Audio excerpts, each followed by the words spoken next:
Hi, it's Imogen Lamport from Inside Out Style, and today I want to talk to you about identifying the undertone of colours. And this is because this question's come up a few times recently in my programs and just with people asking me about identifying them. So if you've ever seen a colour wheel, you may notice that they'll say things like these are warm colours and these are cool colours. You can see the little warm and cool.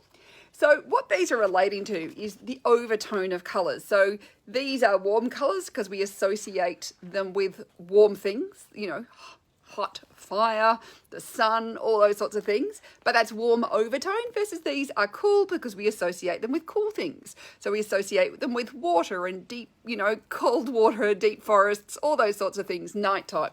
They're cooler colours. But that is the overtone. The undertone relates to how the colour is made up. So when we're looking at a colour wheel, if yellow is essentially warm and blue is essentially cool, how do you then decide with your pinks and your reds and your blues, how do you get a warm blue? So how do you get a cool yellow? So when we're thinking about looking at any colour, so for example, if we look at violet, so if the violet is closer to the blue, it is cooler. If the violet is closer to the kind of the yellow or the red, we still have to go further around, it is warmer. So when we're deciding on if a violet is warm or cool, it has to be, it's the whatever it's closest to. Now, because violet is still closer to blue than it is to close to yellow, it's overall still on the cooler side. It's just that you can make a warm version. Now, the one colour that can't be cool is orange. And this is because there's just a lot of yellow in it, and then you've got red. So red can kind of warm colours up a bit or cool them down depending on which way they're going. So when you mix red with blue, it's cooler. When you mix red with yellow, it's warmer. So orange can never be made cool unless you turn it into brown, and that's by adding a whole lot of black to it. But we just don't call it orange, we call it brown. And of course then there's still a variety of different browns, and you can see a more red brown is cooler than a more yellow brown, which is always a warmer brown. So if you're looking at browns and you're trying to figure out, is it a warmer, cooler brown, the more it looks like a deep aubergine sort of brown, the cooler it is. So whenever we're looking at colours, of course, if I'm looking at blue, to make a warmer blue, I have to come around and go, well, I'm having a little bit of yellow added to the blue to warm it up. So our more turquoisey blues are, of course, warmer versus our more violet blues are cooler. So always think about it in that way. So when you're looking at a colour system, so I've just got some little tools here I use in my training programs. If we look at really obvious differences in warm and cool colours, so if you compare these two, it's quite obvious that this one is warm and this one is cool. There's a lot more yellow in these colours. You'll notice the green has a lot more yellow. The violet is more red. The blue still has more yellow versus this one's a little bit more purpley. And of course, we've got the cooler pink versus the warmer orange and even the yellow. So to make a cool yellow, we have to add white to it because black and white both cool colours down. So this one, you can see it's a little bit more orangey. Now, as we move in, so as we soften down a colour, this is when it changes more. So if I soften down my warm colours with a little bit of grey, we get this slightly softened down, still very warm. But when I add a lot more grey to the colours, you'll notice that real obvious warmth has started to disappear. And this is because both black and white are cool. So when we add grey, we're adding a cool colour to the colours. We're actually cooling down that warm colour. Now, it still is warm. It still might have a yellow base, but it's not as obviously warm a version. So if you are something like my enigmatic palette, when you compare that to something like my sophisticated palette, you'll see there is a difference. One is warmer and the other is cooler, but it's not obvious in the same way that when we are looking at these much clearer colours, such as the elegant and the rich, where it's really obvious. And so this is why when we're looking at those kind of softer colours, it can be harder to tell. And in fact, many people who've got something like an enigmatic palette have often thought that those colours were cool because they haven't got the obvious warmth that you see in the warmer colours. So if I hold up these two swatches, I've got this enigmatic palette, and then I have the sophisticated palette, which is cooler. So they are different. You can see, particularly in, say, the greens, you see some of that difference.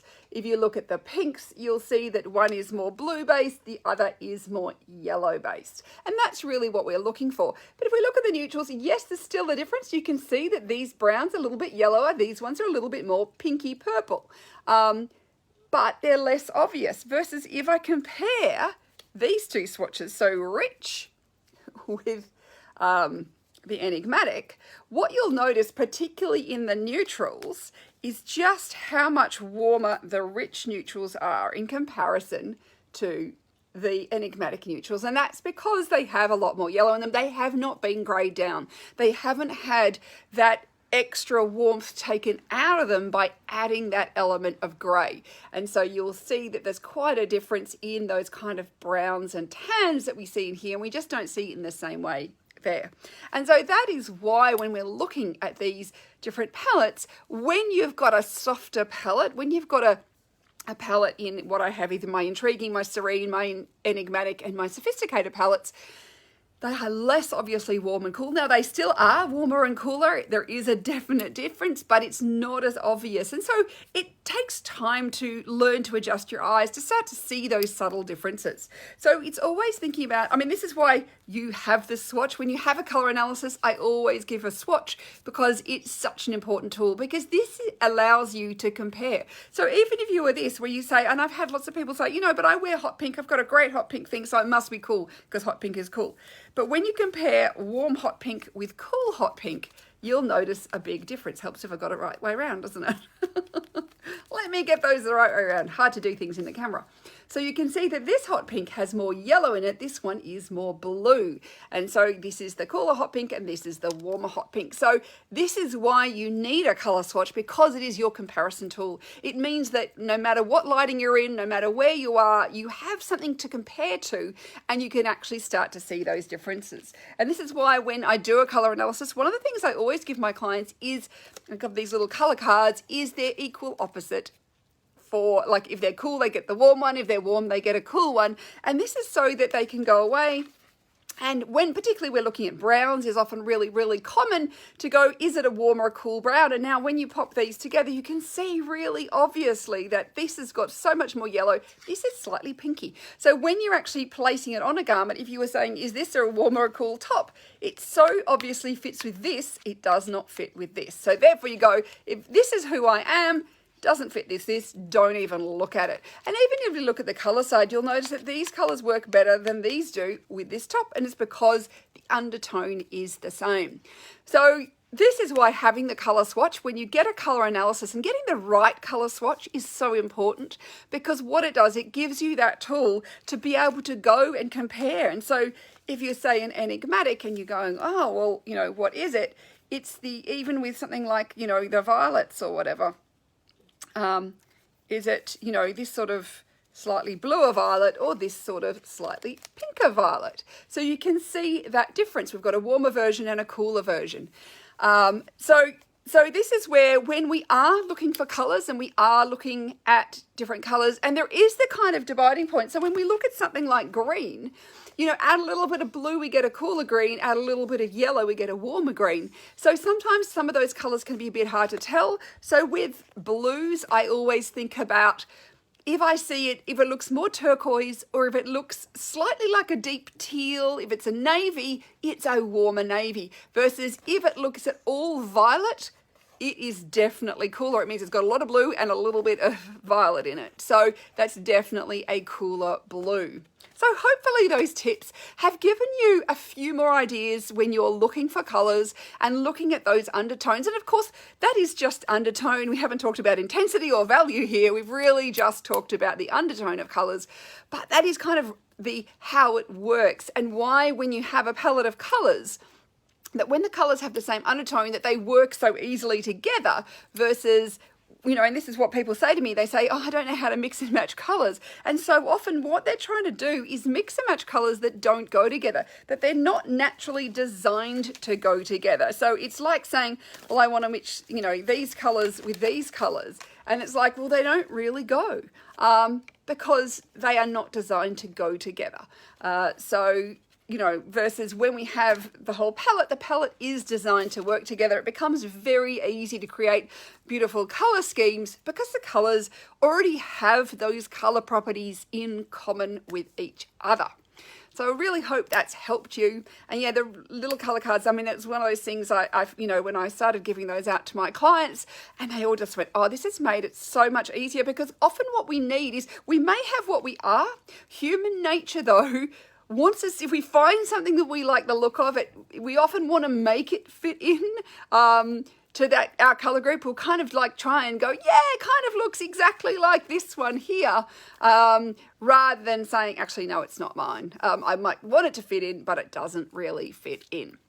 And so that's why saying, if it doesn't look more like, my color group or the opposite, and if it looks more like the opposite, then that is not what I want. So if it goes better with this one, then it's not me. If it goes better with my one, then I can start to have a look at it. So it's your really first past the post thing. And that's why these are so incredibly useful. And of course, there's something I give to everybody who does my 7 Steps of Style program. And you get a range of different little ones, so that when you go out shopping, it's very easy just to go, does it fit with my palette or not?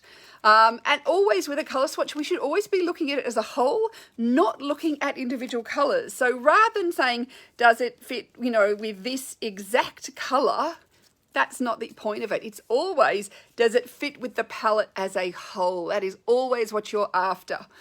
Because that's when you'll get a wardrobe that really works together easily. Because of course, just in the printing process, it's almost impossible to get, like every print run, they're slightly different because that's just the way printing works. So it's really important to always look at it as a whole, because then you'll get that overall, the same undertone, intensity and value that you are looking for. So there you go, little colour lesson of the day. I hope that has helped you understand colours just a little bit better.